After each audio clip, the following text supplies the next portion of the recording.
Okay స్వామి. నాకేం జరిగిందో తెలీదు. దూరం ఉన్నాను, జనం వచ్చి అంటే వాళ్ళ దేని వలన జరిగింది అంటే ఏదైనా రైలింగ్ అనేసి అంటున్నారు, స్టీల్ రైలింగ్ ఏదో పడింది అనేసి అంటున్నారు. క్యూ లైన్ తాలూకాది ఏదో ఇదైంది అనేసి. ఇలాగే వస్తారా?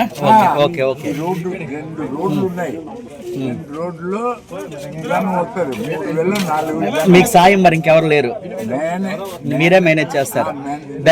ఇది అర్చకత్వం ఎవరు చేస్తారు? అర్చకత్వం బ్రాహ్మణులు చేస్తారు. అదే ఎంతమంది ఉన్నారు మన దాంట్లో? 2 ఉన్నారు.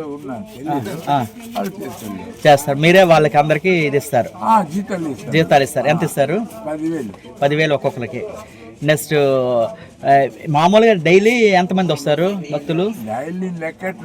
మామూలుగా ఉజ్జాయింపుగా 2,000 3,000. మీరు 5 years నుంచి మీరు స్టార్ట్ చేశారు, ఇప్పటికి పూర్తయింది దేవాలయం. భక్తులకి ఎప్పటి నుంచి అవకాశం కల్పిస్తున్నారు? లోపల 4 నెలల నుంచి.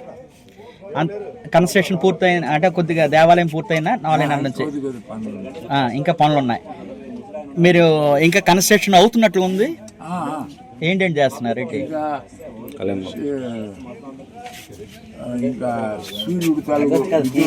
సూర్య మందిరం, రథం,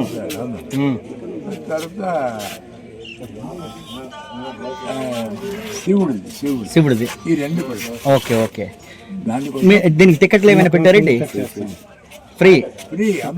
దర్శనం చేశారు. ఉండియల్స్ లేవు? ఏం లేదు. Okay, very good. అదే మీ యొక్క నిధులతోనే భోగము అన్ని మీరే ఇచ్చేస్తున్నారు. నిధులేదే మాకు వస్తుంది, కష్టపడితే తోటలో డబ్బులు వస్తాయి, కొబ్బరికాయలు అమ్ముతాయి, అది దేవాలయంకి పెడతారు. ఓకే. నిధులు ఎక్కడ తెస్తాను?